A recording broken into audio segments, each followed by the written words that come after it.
Law 32. Play to people's fantasies. Judgment.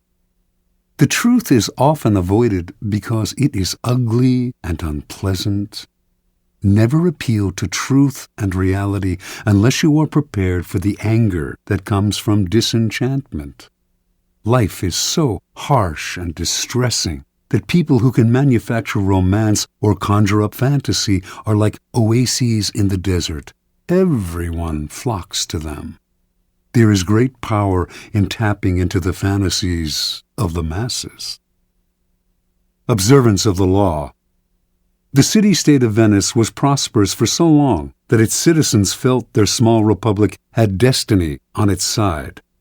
In the Middle Ages and High Renaissance, its virtual monopoly on trade to the East made it the wealthiest city in Europe.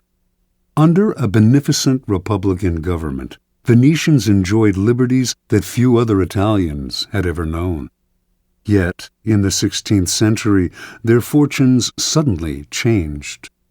The opening of the New World transferred power to the Atlantic side of Europe, to the Spanish and Portuguese, and later the Dutch and English. Venice could not compete economically, and its empire gradually dwindled. The final blow was the devastating loss of a prized Mediterranean possession, the island of Cyprus, captured from Venice by the Turks in 1570. Now, noble families went broke in Venice, and banks began to fold. A kind of gloom and desperation settled over the citizens. They had known a glittering past, had either lived through it or heard stories about it from their elders. The closeness of the glory years was humiliating. The Venetians half believed that the goddess Fortune was only playing a joke on them, and that the old days would soon return. For the time being, though, what could they do? In 1589, rumors began to swirl around Venice of the arrival not far away of a mysterious man called Il Bragadino, a master of alchemy, a man who had won incredible wealth through his ability, it was said, to multiply gold through the use of a secret substance. The rumors spread quickly because a few years earlier, a Venetian nobleman passing through Poland had heard a learned man prophesy that Venice would recover her past glory and power if she could find a man who understood the alchemic art of manufacturing gold. And so, as word reached Venice of the gold this Bragadino possessed, he clinked gold coins continuously in his hands, and golden objects filled his palace. Some began to dream. Through him, their city would prosper again. Members of Venice's most important noble families accordingly went together to Brescia, where Bragadino lived. They toured his palace and watched in awe as he demonstrated his gold-making abilities, taking a pinch of seemingly worthless minerals and transforming it into several ounces of gold dust. The Venetian Senate prepared to debate the idea of extending an official invitation to Bragadino to stay in Venice at the city's expense, when word suddenly reached them that they were competing with the Duke of Mantua for his services. They heard of a magnificent party in Bragadino's palace for the Duke, featuring garments with golden buttons, gold watches, gold plates, and on and on. Worried they might lose Bragadino to Mantua, the Senate voted almost unanimously to invite him to Venice, promising him the mountain of money he would need to continue living in his luxurious style, but only if he came right away. Late that year, the mysterious Bragadino arrived in Venice. With his piercing dark eyes under thick brows, and the two enormous black mastiffs that accompanied him everywhere, he was forbidding and impressive. He took up residence in a sumptuous palace on the island of Giudecca, with the Republic funding his banquets, his expensive clothes, and all his other whims. A kind of alchemy fever spread through Venice. On street corners, hawkers would sell coal, distilling apparatus, bellows, how-to books on the subject. Everyone began to practice alchemy. Everyone except Bragadino. The alchemist seemed to be in no hurry to begin manufacturing the gold that would save Venice from ruin. Strangely enough, this only increased his popularity and following. People thronged from all over Europe, even Asia, to meet this remarkable man. Months went by, with gifts pouring in to Bragadino from all sides. Still, he gave no sign of the miracle that the Venetians confidently expected him to produce. Eventually, the citizens began to grow impatient, wondering if he would wait forever. At first the senators warned them not to hurry him. He was a capricious devil who needed to be cajoled. Finally, though, the nobility began to wonder too, and the Senate came under pressure to show a return on the city's ballooning investment. Bragadino had only scorn for the doubters, but he responded to them. He had, he said, already deposited in the city's mint the mysterious substance with which he multiplied gold. He could use this substance up all at once and produce double the gold, but the more slowly the process took place, the more it would yield. If left alone for 7 years, sealed in a casket, the substance would multiply the gold in the mint 30 times over. Most of the senators agreed to wait to reap the gold mine Bragadino promised. Others, however, were angry. 7 more years of this man living royally at the public trough? And many of the common citizens of Venice echoed these sentiments. Finally, the alchemist's enemies demanded he produce a proof of his skills, a substantial amount of gold, and soon. Lofty, apparently devoted to his art, Bragadino responded that Venice, in its impatience, had betrayed him, and would therefore lose his services. He left town, going first to nearby Padua, then, in 1590, to Munich, at the invitation of the Duke of Bavaria, who, like the entire city of Venice, had known great wealth but had fallen into bankruptcy through his own profligacy, and hoped to regain his fortune through the famous alchemist's services. And so Bragadino resumed the comfortable arrangement he had known in Venice, and the same pattern repeated itself. Interpretation. The young Cypriot Mamounia had lived in Venice for several years before reincarnating himself as the alchemist Bragadino. He saw how gloom had settled on the city, how everyone was hoping for a redemption from some indefinite source. At first, Mamounia did not use vulgar demonstrations to convince people of his alchemic skill. His sumptuous palace, his opulent garments, the clink of gold in his hands, all these provided a superior argument to anything rational, and these established the cycle that kept him going. His obvious wealth confirmed his reputation as an alchemist, so that patrons like the Duke of Mantua gave him money, which allowed him to live in wealth, which reinforced his reputation as an alchemist, and so on. Only once this reputation was established, and dukes and senators were fighting over him, did he resort to the trifling necessity of a demonstration. By then, however, people were easy to deceive. They wanted to believe. The Venetian senators who watched him multiply gold wanted to believe so badly that they failed to notice the glass pipe up his sleeve from which he slipped gold dust into his pinches of minerals. Brilliant and capricious, he was the alchemist of their fantasies, and once he had created an aura like this, no one noticed his simple deceptions. People rarely believe that their problems arise from their own misdeeds and stupidity. Someone or something out there is to blame, the other, the world, the gods, and so salvation comes from the outside as well. Had Bragadino arrived in Venice armed with a detailed analysis of the reasons behind the city's economic decline, and of the hard-nosed steps that it could take to turn things around, he would have been scorned.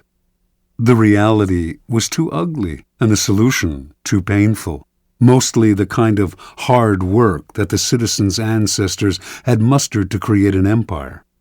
Fantasy, on the other hand, in this case the romance of alchemy, was easy to understand and infinitely more palatable. To gain power, you must be a source of pleasure for those around you, and pleasure comes from playing to people's fantasies. Never promise a gradual improvement through hard work. Rather, promise the moon, the great and sudden transformation, the pot of gold. Keys to power. Fantasy can never operate alone. It requires the backdrop of the humdrum and the mundane. It is the oppressiveness of reality that allows fantasy to take root and bloom. In 16th century Venice, the reality was one of decline and loss of prestige. The corresponding fantasy described a sudden recovery of past glories through the miracle of alchemy. While the reality only got worse, the Venetians inhabited a happy dream world in which their city restored its fabulous wealth and power overnight, turning dust into gold. The person who can spin a fantasy out of an oppressive reality has access to untold power. As you search for the fantasy that will take hold of the masses, then, keep your eye on the banal truths that weigh heavily on us all.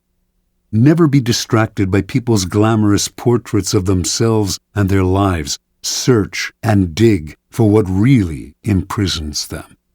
Once you find that, you have the magical key that will put great power in your hands.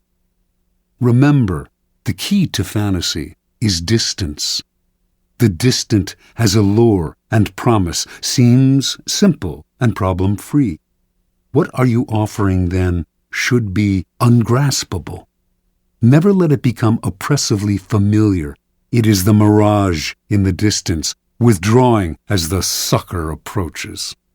Never be too direct in describing the fantasy. Keep it vague. As a forger of fantasies, let your victim come close enough to see and be tempted, but keep him far away enough that he stays dreaming and desiring. Law 33. Discover each man's thumbscrew. Judgment. Everyone has a weakness, a gap in the castle wall. That weakness is usually an insecurity, an uncontrollable emotion or need. It can also be a small, secret pleasure. Either way, once found, it is a thumbscrew you can turn to your advantage. Finding the thumbscrew, a strategic plan of action. We all have resistances. We live with a perpetual armor around ourselves to defend against change and the intrusive actions of friends and rivals. We would like nothing more than to be left to do things our own way. Constantly butting up against these resistances will cost you a lot of energy. One of the most important things to realize about people, though, is that they all have a weakness, some part of their psychological armor that will not resist, that will bend to your will if you find it and push on it. Some people wear their weaknesses openly, others disguise them. Those who disguise them are often the ones most effectively undone through that one chink in their armor. In planning your assault, keep these principles in mind. Pay attention to gestures and unconscious signals. As Sigmund Freud remarked, no mortal can keep a secret. If his lips are silent, he chatters with his fingertips. Betrayal oozes out of him at every pore. This is a critical concept in the search for a person's weakness. It is revealed by seemingly unimportant gestures and passing words. The key is not only what you look for, but where and how you look. Everyday conversation supplies the richest mine of weaknesses, so train yourself to listen. Start by always seeming interested. The appearance of a sympathetic ear will spur anyone to talk. A clever trick, often used by the 19th century French statesman Talleyrand, is to appear to open up to the other person, to share a secret with them. It can be completely made up, or it can be real, but of no great importance to you. The important thing is that it should seem to come from the heart. This will usually elicit a response that is not only as frank as yours, but more genuine, a response that reveals a weakness. If you suspect that someone has a particular soft spot, probe for it indirectly. If, for instance, you sense that a man has a need to be loved, openly flatter him. If he laps up your compliments, no matter how obvious, you are on the right track. Train your eye for details, how someone tips a waiter, what delights a person, the hidden messages in clothes. Find people's idols, the things they worship and will do anything to get. Perhaps you can be the supplier of their fantasies. Find the helpless child. Most weaknesses begin in childhood, before the self builds up compensatory defenses. Perhaps the child was pampered or indulged in a particular area, or perhaps a certain emotional need went unfulfilled. As he or she grows older, the indulgence or the deficiency may be buried, but never disappears. Knowing about a childhood need gives you a powerful key to a person's weakness. One sign of this weakness is that when you touch on it, the person will often act like a child.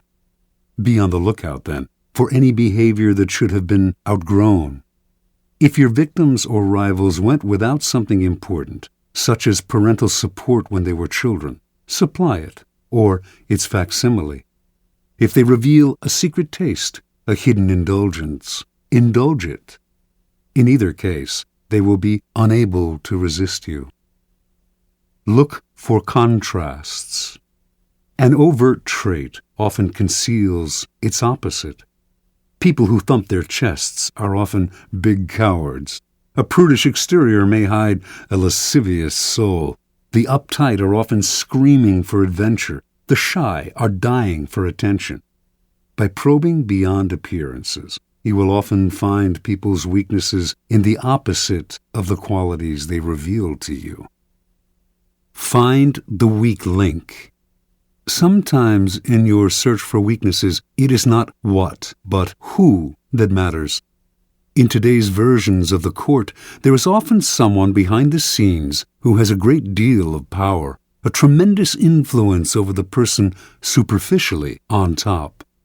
These behind-the-scenes power brokers are the group's weak link. Win their favor, and you indirectly influence the king.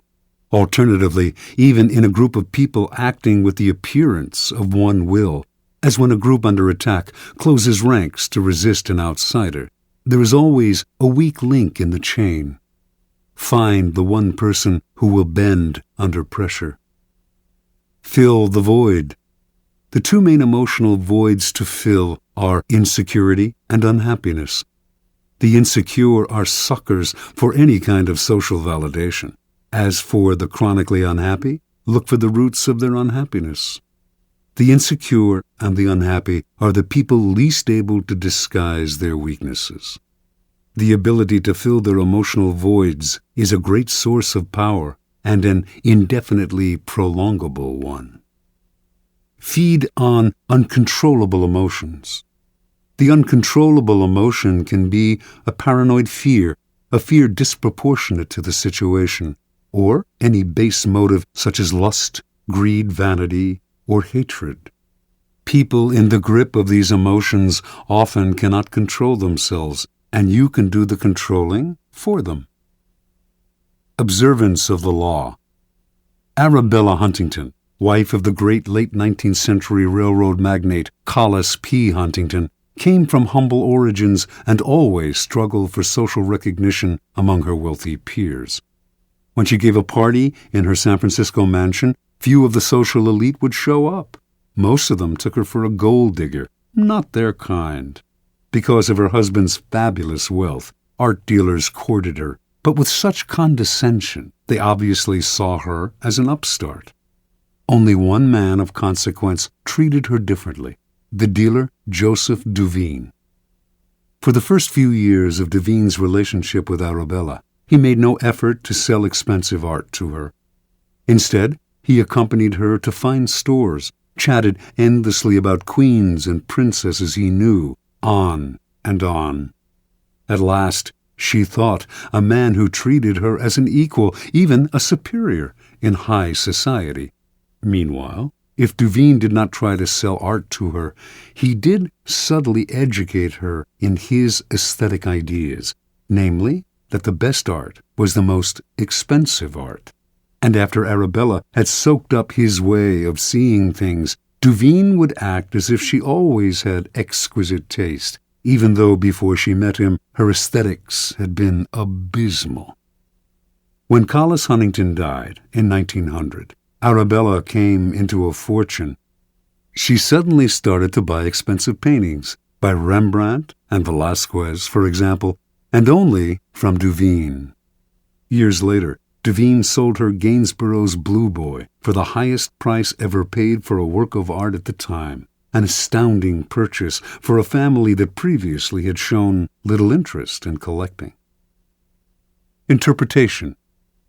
Joseph Duveen instantly understood Arabella Huntington and what made her tick. She wanted to feel important, at home in society. Intensely insecure about her lower-class background, she needed confirmation of her new social status. Duveen waited. Instead of rushing into trying to persuade her to collect art, he subtly went to work on her weaknesses. He made her feel that she deserved his attention not because she was the wife of one of the wealthiest men in the world, but because of her own special character, and this completely melted her. Duveen never condescended to Arabella. Rather than lecturing to her, he instilled his ideas in her indirectly. The result was one of his best and most devoted clients, and also the sale of the Blue Boy. People's need for validation and recognition, their need to feel important, is the best kind of weakness to exploit. First, it is almost universal. Second, exploiting it is so very easy. All you have to do is find ways to make people feel better about their taste, their social standing, their intelligence. Once the fish are hooked, you can reel them in again and again for years. You are filling a positive role, giving them what they cannot get on their own. They may never suspect that you are turning them like a thumbscrew, and if they do, they may not care, because you are making them feel better about themselves, and that is worth any price. Law 34. Be royal in your own fashion. Act like a king to be treated like one. Judgment. The way you carry yourself will often determine how you are treated. In the long run, appearing vulgar or common will make people disrespect you. For a king respects himself and inspires the same sentiment in others. By acting regally and confident of your powers, you make yourself seem destined to wear a crown. Observance of the law.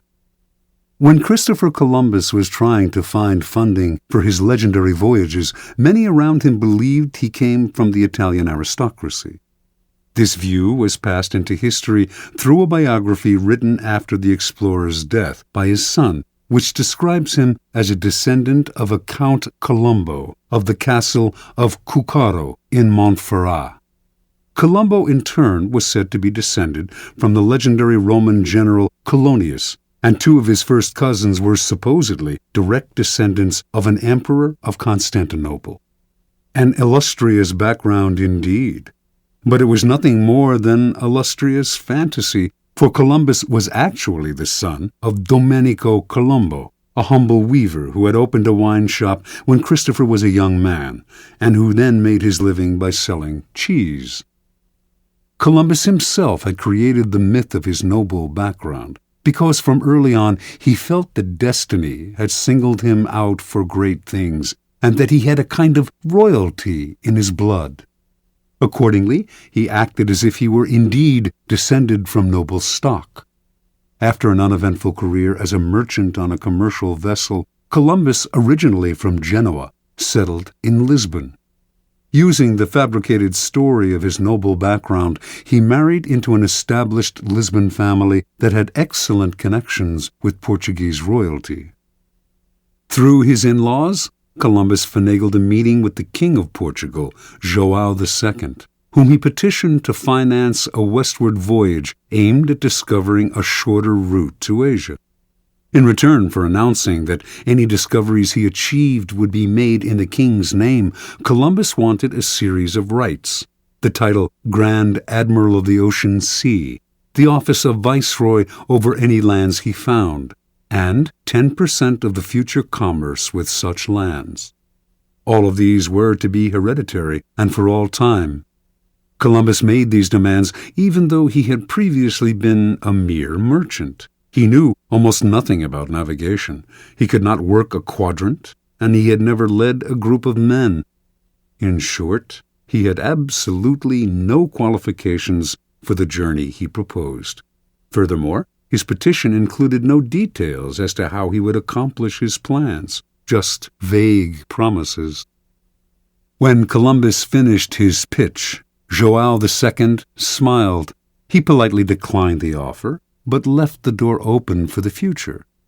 Here Columbus must have noticed something he would never forget. Even as the king turned down the sailors' demands, he treated them as legitimate. He neither laughed at Columbus nor questioned his background and credentials. In fact, the king was impressed by the boldness of Columbus's requests, and clearly felt comfortable in the company of a man who acted so confidently. The meeting must have convinced Columbus that his instincts were correct. By asking for the moon, he had instantly raised his own status, for the king assumed that unless a man who set such a high price on himself were mad, which Columbus did not appear to be, he must somehow be worth it. A few years later, Columbus moved to Spain. Using his Portuguese connections, he moved in elevated circles at the Spanish court, receiving subsidies from illustrious financiers and sharing tables with dukes and princes. To all these men, he repeated his request for financing for a voyage to the West, and also for the rights he had demanded from João II. Some, such as the powerful Duke of Medina, wanted to help, but could not, since they lacked the power to grant him the titles and rights he wanted. But Columbus would not back down. He soon realized that only one person could meet his demands: Queen Isabella. In 1487, he finally managed a meeting with the Queen, and although he could not convince her to finance the voyage, he completely charmed her and became a frequent guest in the palace. In 1492, the Spanish finally expelled the Moorish invaders who centuries earlier had seized parts of the country. With the wartime burden on her treasury lifted, Isabella felt she could finally respond to the demands of her explorer friend, and she decided to pay for 3 ships, equipment, the salaries of the crews, and a modest stipend for Columbus. More important, she had a contract drawn up that granted Columbus the titles and rights on which he had insisted. The only one she denied, and only in the contract's fine print, was the 10% of all revenues from any lands discovered, an absurd demand, since he wanted no time limit on it. Had the clause been left in, it would eventually have made Columbus and his heirs the wealthiest family on the planet. Columbus never read the fine print. Satisfied that his demands had been met, Columbus set sail that same year in search of the passage to Asia. Before he left, he was careful to hire the best navigator he could find to help get him there. The mission failed to find such a passage, yet when Columbus petitioned the Queen to finance an even more ambitious voyage the following year, she agreed. By then, she had come to see Columbus as destined for great things. Interpretation. Columbus had an amazing power to charm the nobility, and it all came from the way he carried himself. He projected a sense of confidence that was completely out of proportion to his means. Nor was his confidence the aggressive, ugly self-promotion of an upstart. It was a quiet and calm self-assurance. In fact, it was the same confidence usually shown by the nobility themselves. The powerful in the old-style aristocracies felt no need to prove or assert themselves. Being noble, they knew they always deserved more and asked for it. With Columbus, then, they felt an instant affinity, for he carried himself just the way they did, elevated above the crowd, destined for greatness. Understand, it is within your power to set your own price. How you carry yourself reflects what you think of yourself. If you ask for little, shuffle your feet, and lower your head, people will assume this reflects your character. But this behavior is not you. It is only how you have chosen to present yourself to other people. You can just as easily present the Columbus front, buoyancy, confidence, and the feeling that you were born to wear a crown. Keys to power. As children, we start our lives with great exuberance, expecting and demanding everything from the world. This generally carries over into our first forays into society as we begin our careers.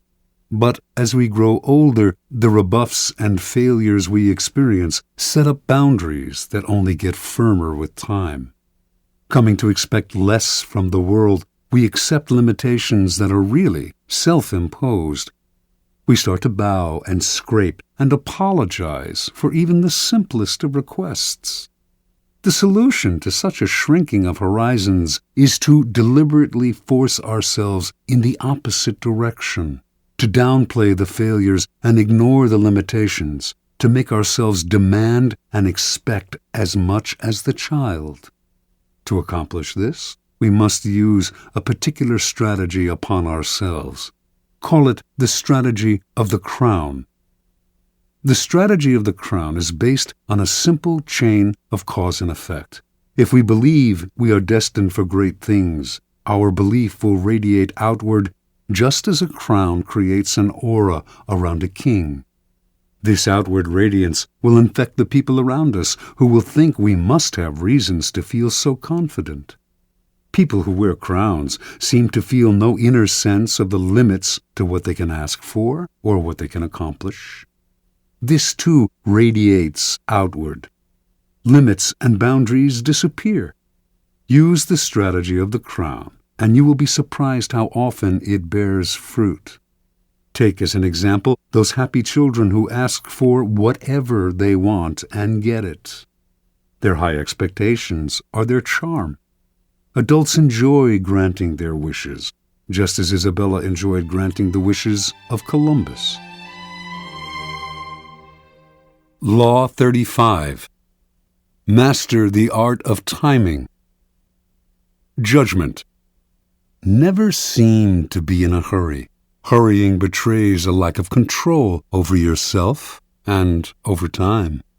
Always seem patient, as if you know that everything will come to you eventually. Become a detective of the right moment. Sniff out the spirit of the times, the trends that will carry you to power. Learn to stand back when the time is not yet ripe, and to strike fiercely when it has reached fruition. Observance of the law. Starting out in life as a nondescript French seminary school teacher, Joseph Fouché wandered from town to town for most of the decade of the 1780s, teaching mathematics to young boys. Yet he never completely committed himself to the church, never took his vows as a priest. He had bigger plans. Patiently waiting for his chance, he kept his options open. And when the French Revolution broke out in 1789, Fouché waited no longer. He got rid of his cassock, grew his hair long, and became a revolutionary. For this was the spirit of the times. To miss the boat at this critical moment could have spelt disaster. Fouché did not miss the boat. Befriending the revolutionary leader Robespierre, he quickly rose in the rebel ranks. In 1792, the town of Nantes elected Fouché to be its representative to the National Convention, created that year to frame a new constitution for a French republic. When Fouché arrived in Paris to take his seat at the convention, a violent rift had broken out between the moderates and the radical Jacobins. Fouché sensed that in the long run, neither side would emerge victorious. Power rarely ends up in the hands of those who start a revolution or even of those who further it. Power sticks to those who bring it to a conclusion. That was the side Fouché wanted to be on. His sense of timing was uncanny. He started as a moderate, for moderates were in the majority. When the time came to decide on whether or not to execute Louis XVI, however, he saw that the people were clamoring for the king's head, so he cast the deciding vote for the guillotine. Now he had become a radical. Yet, as tensions came to the boil in Paris, he foresaw the danger of being too closely associated with any one faction, so he accepted a position in the provinces where he could lay low for a while. A few months later, he was assigned to the post of proconsul in Lyon, where he oversaw the execution of dozens of aristocrats. At a certain moment, however, he called a halt to the killings, sensing that the mood of the country was turning, and despite the blood already on his hands, the citizens of Lyon hailed him as a savior from what had become known as the Terror. So far, Fouché had played his cards brilliantly, but in 1794, his old friend Robespierre recalled him to Paris to account for his actions in Lyon. Robespierre had been the driving force behind the Terror. He had sent heads on both the right and the left rolling, and Fouché, whom he no longer trusted, seemed destined to provide the next head. Over the next few weeks, a tense struggle ensued, while Robespierre railed openly against Fouché, accusing him of dangerous ambitions and calling for his arrest. The crafty Fouché worked more indirectly, quietly gaining support among those who were beginning to tire of Robespierre's dictatorial control. Fouché was playing for time. He knew that the longer he survived, the more disaffected citizens he could rally against Robespierre. He had to have broad support before he moved against the powerful leader. He rallied support among both the moderates and the Jacobins, playing on the widespread fear of Robespierre. Everyone was afraid of being the next to go to the guillotine. It all came to fruition on July 27th. The convention turned against Robespierre, shouting down his usual lengthy speech.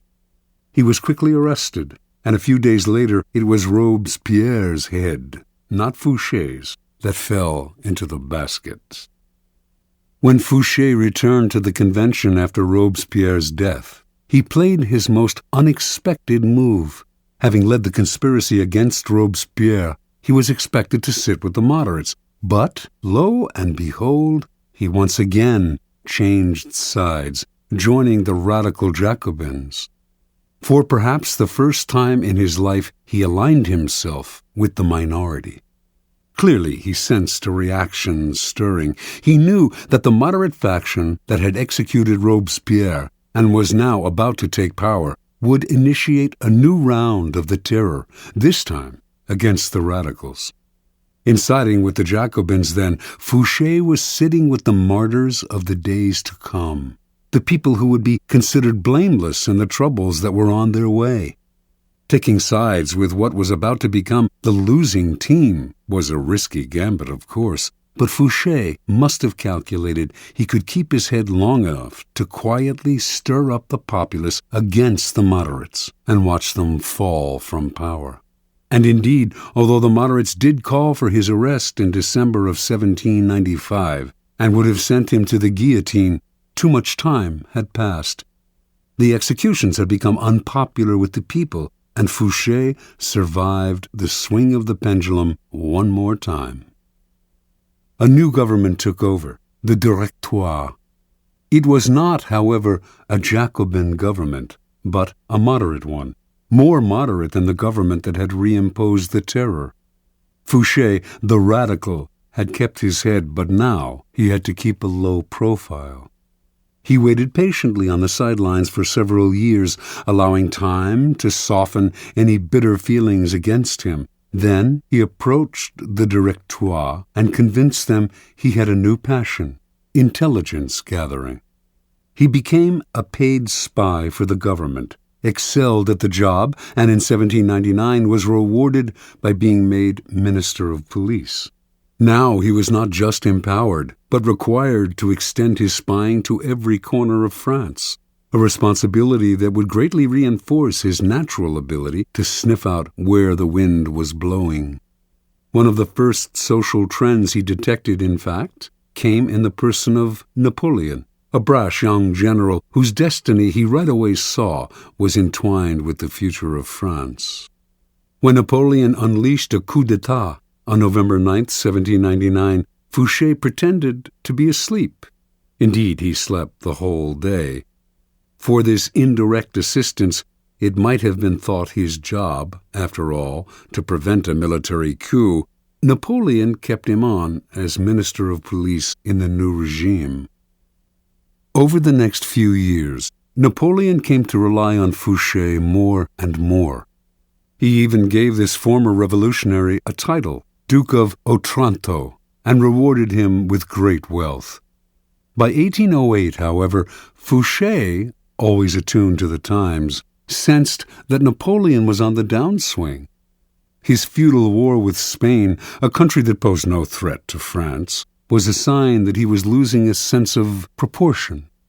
Never one to be caught on a sinking ship, Fouché conspired with Talleyrand to bring about Napoleon's downfall.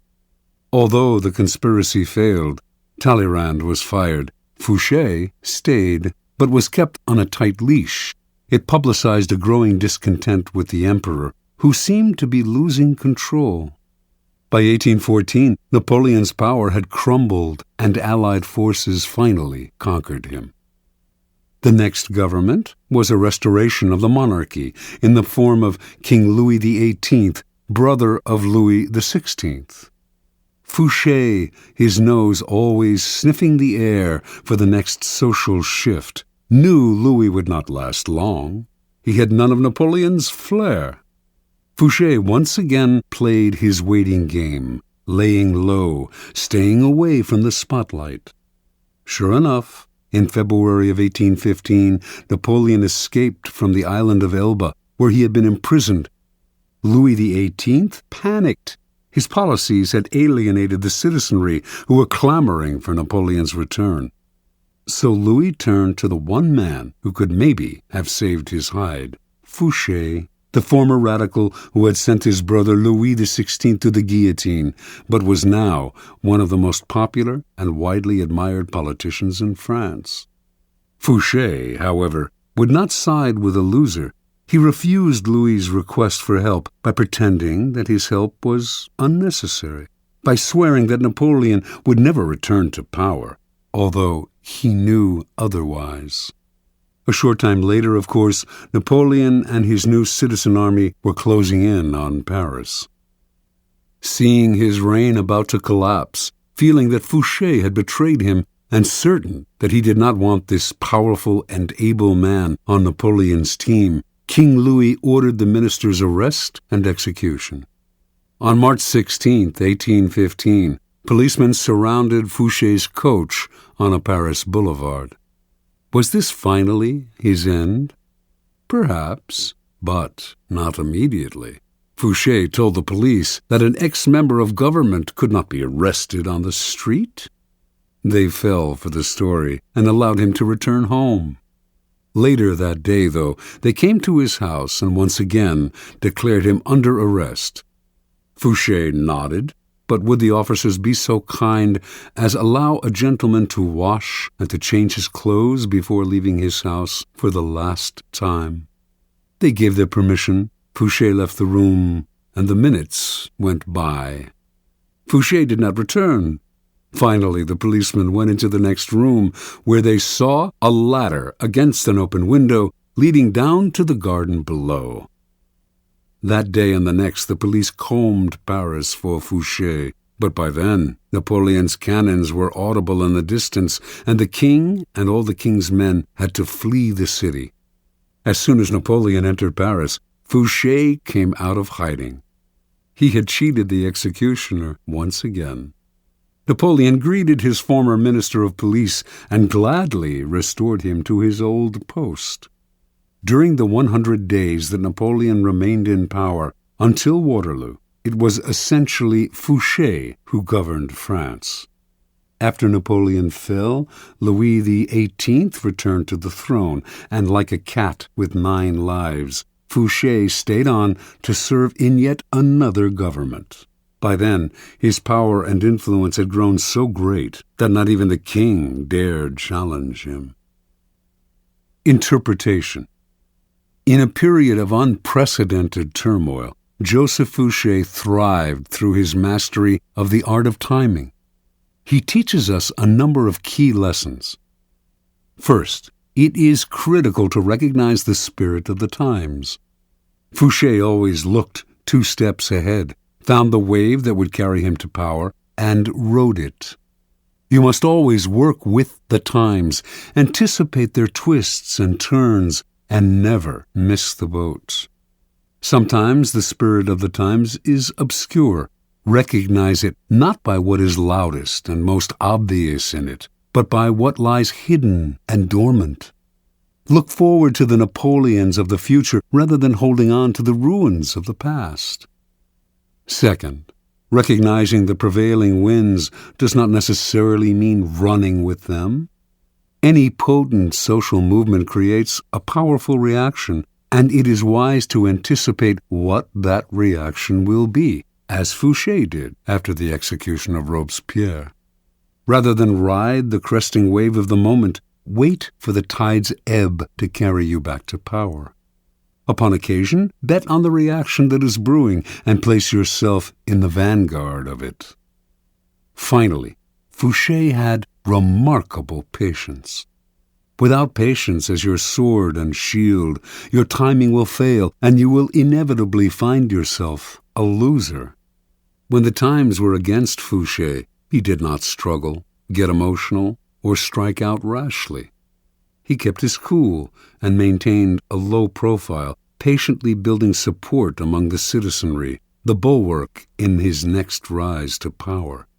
Whenever he found himself in the weaker position, he played for time, which he knew would always be his ally if he was patient.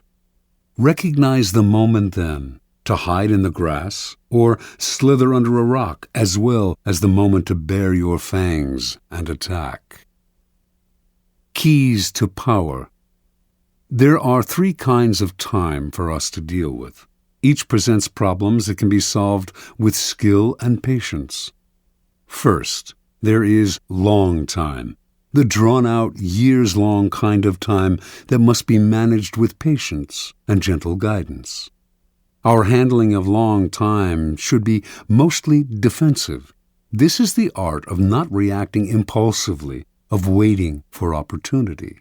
Next, there is forced time, the short time that we can manipulate as an offensive weapon, upsetting the timing of our opponent. Finally, there is end time, when a plan must be executed with speed and force. We have waited, found the moment, and must not hesitate. Long time. When you force the pace out of fear and impatience, you create a nest of problems that require fixing, and you end up taking much longer than if you had taken your time.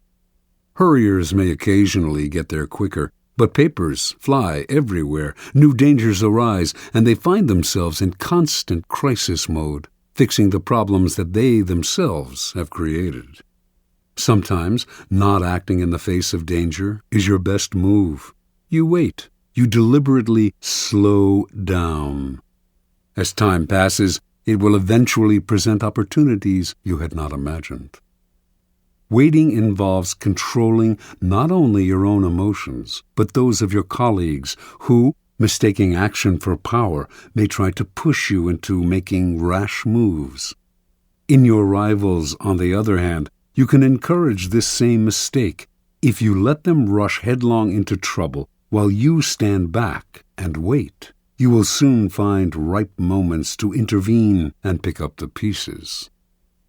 You do not deliberately slow time down to live longer or to take more pleasure in the moment, but the better to play the game of power. First, when your mind is uncluttered by constant emergencies, you will see further into the future. Second, you will be able to resist the baits that people dangle in front of you and will keep yourself from becoming another impatient sucker. Third, you will have more room to be flexible. Opportunities will inevitably arise that you had not expected and would have missed had you forced the pace. Fourth, you will not move from one deal to the next without completing the first one. To build your power's foundation can take years. Make sure that foundation is secure. Do not be a flash in the pan. Success that is built up slowly and surely is the only kind that lasts. Forced time. The trick in forcing time is to upset the timing of others, to make them hurry, to make them wait, to make them abandon their own pace, to distort their perception of time. By upsetting the timing of your opponent while you stay patient, you open up time for yourself, which is half the game. Making people wait is a powerful way of forcing time, as long as they do not figure out what you are up to. You control the clock. They linger in limbo and rapidly come unglued, opening up opportunities for you to strike. The opposite effect is equally powerful. You make your opponents hurry, start off your dealings with them slowly, then suddenly apply pressure, making them feel that everything is happening at once. People who lack the time to think will make mistakes, so set their deadlines for them. This was the technique Machiavelli admired in Cesare Borgia, who, during negotiations, would suddenly press vehemently for a decision, upsetting his opponent's timing and patience. For who would dare make Cesare wait? End time. You can play the game with the utmost artistry, waiting patiently for the right moment to act, putting your competitors off their form by messing with their timing. But it won't mean a thing unless you know how to finish. Do not be one of those people who look like paragons of patience, but are actually just afraid to bring things to a close. Patience is worthless unless combined with a willingness to fall ruthlessly on your opponent at the right moment. You can wait as long as necessary for the conclusion to come, but when it comes, it must come quickly. Use speed to paralyze your opponent, cover up any mistakes you might make, and impress people with your aura of authority and finality. With the patience of a snake charmer, you draw the snake out with calm and steady rhythms. Once the snake is out, though, would you dangle your foot above its deadly head? There is never a good reason to allow the slightest hitch in your endgame. Your mastery of timing can really only be judged by how you work with end time, how you quickly change the pace and bring things to a swift and definitive conclusion. Law 36. Disdain things you cannot have. Ignoring them is the best revenge. Judgment. By acknowledging a petty problem, you give it existence and credibility. The more attention you pay an enemy, the stronger you make him, and a small mistake is often made worse and more visible when you try to fix it. It is sometimes best to leave things alone. If there is something you want but cannot have, show contempt for it. The less interest you reveal, the more superior you seem. Observance of the law. In the year 1527, King Henry VIII of England decided he had to find a way to get rid of his wife, Catherine of Aragon. Catherine had failed to produce a son, a male heir who would ensure the continuance of his dynasty, and Henry thought he knew why. He had read in the Bible the passage, "And if a man shall take his brother's wife, it is an unclean thing. He hath uncovered his brother's nakedness. They shall be childless." Before marrying Henry, Catherine had married his older brother Arthur, but Arthur had died 5 months later. Henry had waited an appropriate time, then had married his brother's widow. Catherine was the daughter of King Ferdinand and Queen Isabella of Spain, and by marrying her, Henry had kept alive a valuable alliance. Now, however, Catherine had to assure him that her brief marriage with Arthur had never been consummated. Otherwise, Henry would view their relationship as incestuous and their marriage as null and void. Catherine insisted that she had remained a virgin through her marriage to Arthur, and Pope Clement VII supported her by giving his blessing to the union, which he could not have done had he considered it incestuous. Yet, after years of marriage to Henry, Catherine had failed to produce a son, and in the early 1520s she had entered menopause. To the king, this could only mean one thing. She had lied about her virginity. Their union was incestuous, and God had punished them. There was another reason why Henry wanted to get rid of Catherine. He had fallen in love with a younger woman, Anne Boleyn. Not only was he in love with her, but if he married her, he could still hope to sire a legitimate son. The marriage to Catherine had to be annulled. For this, however, Henry had to apply to the Vatican, but Pope Clement would never annul their marriage.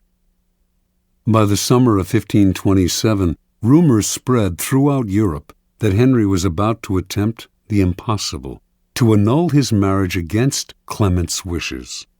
Catherine would never abdicate, let alone voluntarily enter a nunnery, as Henry had urged her. But Henry had his own strategy. He stopped sleeping in the same bed with Catherine, since he considered her his sister-in-law, not his lawful wife. He insisted on calling her Princess Dowager of Wales, her title as Arthur's widow. Finally, in 1531, he banished her from court and shipped her off to a distant castle. The Pope ordered him to return her to court on pain of excommunication, the most severe penalty a Catholic could suffer. Henry not only ignored this threat, he insisted that his marriage to Catherine had been dissolved, and in 1533 he married Anne Boleyn. Clement refused to recognize the marriage, but Henry did not care. He no longer recognized the Pope's authority and proceeded to break with the Roman Catholic Church, establishing the Church of England in its stead, with the king as the head of the new church. And so, not surprisingly, the newly formed Church of England proclaimed Anne Boleyn England's rightful queen. The Pope tried every threat in the book, but nothing worked. Henry simply ignored him. Clement fumed. No one had ever treated him so contemptuously. Henry had humiliated him, and he had no power of recourse. Even excommunication, which he constantly threatened but never carried out, would no longer matter. Catherine, too, felt the devastating sting of Henry's disdain. She tried to fight back, but in appealing to Henry, her words fell on deaf ears, and soon they fell on no one's. Isolated from the court, ignored by the king, mad with anger and frustration, Catherine slowly deteriorated and finally died in January of 1536 from a cancerous tumor of the heart. Interpretation. When you pay attention to a person, the two of you become partners of sorts, each moving in step to the actions and reactions of the other. In the process, you lose your initiative. It is a dynamic of all interactions. By acknowledging other people, even if only to fight with them, you open yourself to their influence. Had Henry locked horns with Catherine, he would have found himself mired in endless arguments that would have weakened his resolve and eventually worn him down. Had he set out to convince Clement to change his verdict on the marriage's validity, or tried to compromise and negotiate with him, he would have gotten bogged down in Clement's favorite tactic, playing for time, promising flexibility, but actually getting what popes always got, their way. Henry would have none of this. He played a devastating power game, total disdain. By ignoring people, you cancel them out. This unsettles and infuriates them, but since they have no dealings with you, there is nothing they can do. This is the offensive aspect of the law. Playing the card of contempt is immensely powerful, for it lets you determine the conditions of the conflict. The war is waged on your terms. This is the ultimate power pose. You are the king, and you ignore what offends you. Watch how this tactic infuriates people. Half of what they do is to get your attention, and when you withhold it from them, they flounder in frustration. Keys to power. If choosing to ignore enhances your power, it follows that the opposite approach, commitment and engagement, often weakens you. By paying undue attention to a puny enemy, you look puny, and the longer it takes you to crush such an enemy, the larger the enemy seems. When Athens set out to conquer the island of Sicily in 415 BC, a giant power was attacking a tiny one. Yet by entangling Athens in a long, drawn-out conflict, Syracuse, Sicily's most important city-state, was able to grow in stature and confidence. Finally, defeating Athens, it made itself famous for centuries to come. In recent times, President John F. Kennedy made a similar mistake in his attitude to Fidel Castro of Cuba. His failed invasion at the Bay of Pigs in 1961 made Castro an international hero. When you are attacked by an inferior, deflect people's attention by making it clear that the attack has not even registered. Look away, or answer sweetly, showing how little the attack concerns you. Similarly, when you yourself have committed a blunder, the best response is often to make less of your mistake by treating it lightly. Remember, the powerful responses to niggling, petty annoyances, and irritations are contempt and disdain. Never show that something has affected you or that you are offended. That only shows you have acknowledged a problem. Contempt is a dish that is best served cold and without affection. Law 37. Create compelling spectacles. Judgment.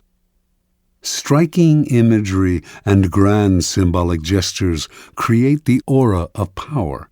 Everyone responds to them. Stage spectacles for those around you. Then, full of arresting visuals and radiant symbols that heighten your presence. Dazzled by appearances, no one will notice what you are really doing. Observance of the law. In 1536, the future king, Henry II of France, took his first mistress, Diane de Poitiers.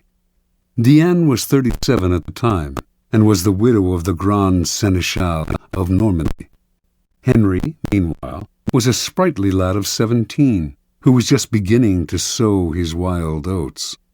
At first, their union seemed merely platonic, with Henry showing an intensely spiritual devotion to Diane. But it soon became clear that he loved her in every way, preferring her bed to that of his young wife, Catherine de' Medici. In 1547, King Francis died, and Henry ascended to the throne. This new situation posed perils for Diane de Poitiers. She had just turned 48, and despite her notorious cold baths and rumored youth potions, she was beginning to show her age. Now that Henry was king, perhaps he would return to the queen's bed, and do as other kings had done, choose mistresses from the bevy of beauties who made the French court the envy of Europe. He was, after all, only 28, and cut a dashing figure. But Diane did not give up so easily. She would continue to enthrall her lover, as she had enthralled him for the past 11 years. Diane's secret weapons were symbols and images to which she had always paid great attention. Early on in her relationship with Henry, she had created a motif by intertwining her initials with his to symbolize their union. The idea worked like a charm. Henry put this insignia everywhere, on his royal robes, on monuments, on churches, on the facade of the Louvre. then the royal palace in Paris.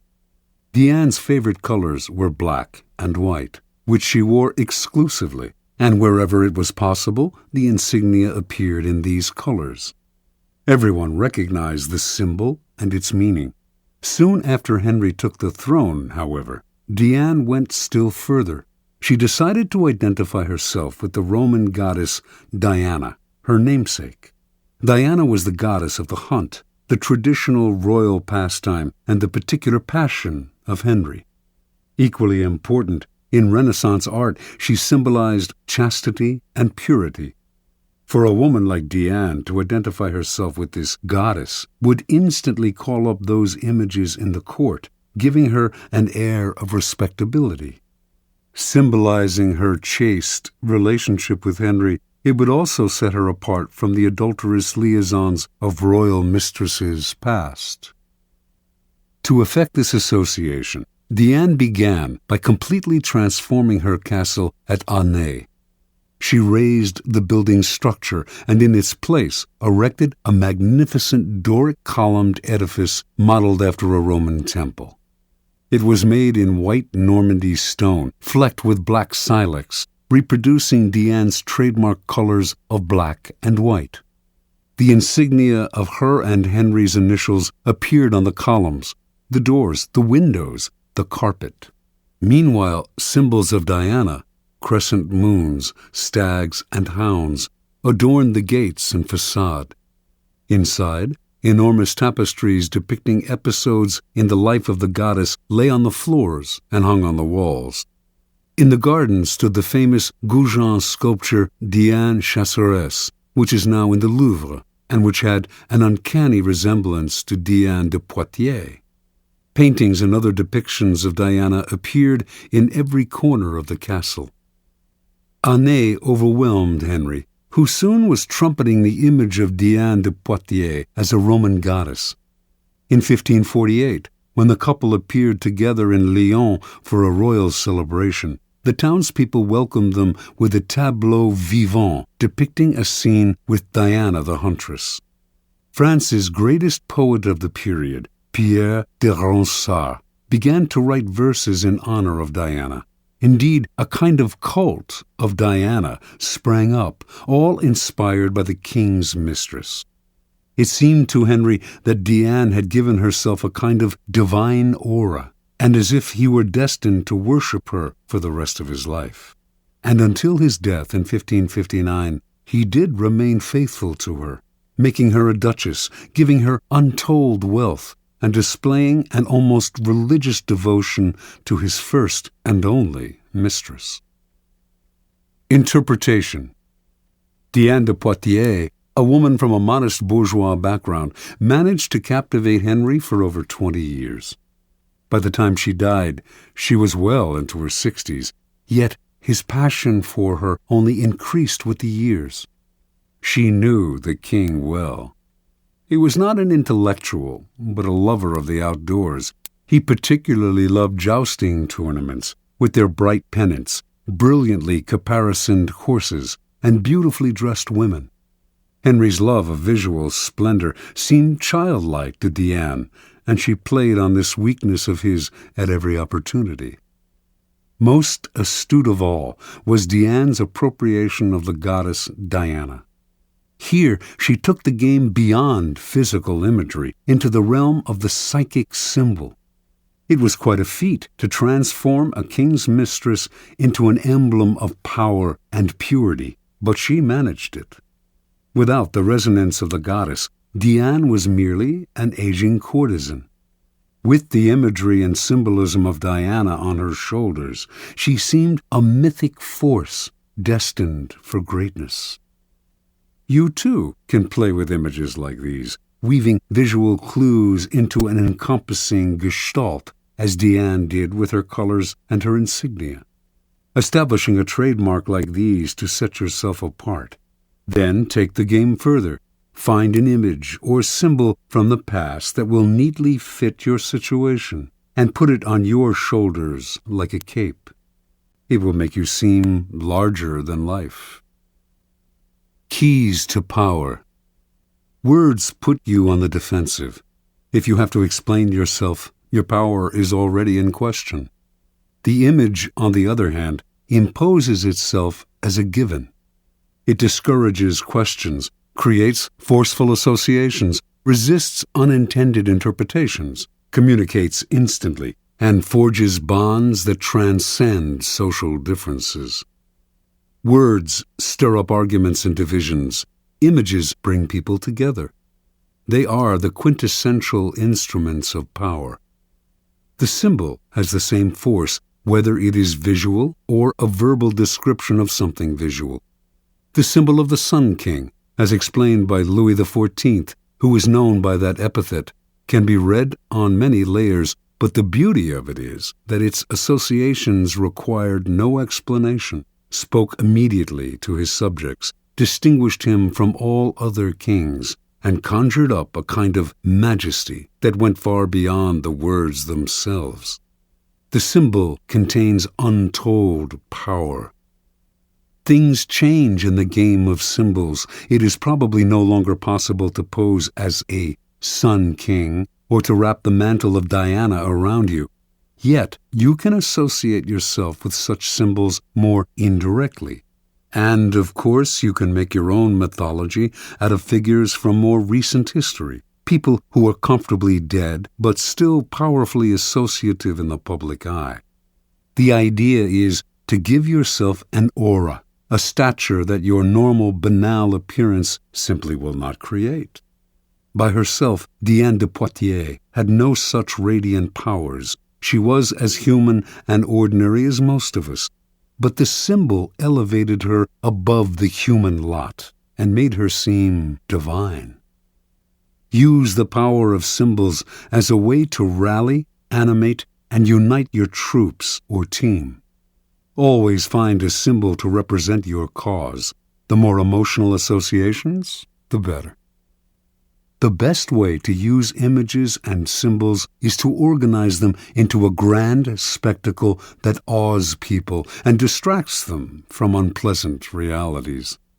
This is easy to do. People love what is grand, spectacular, and larger than life. Appeal to their emotions, and they will flock to your spectacle in hordes. The visual is the easiest route to their hearts.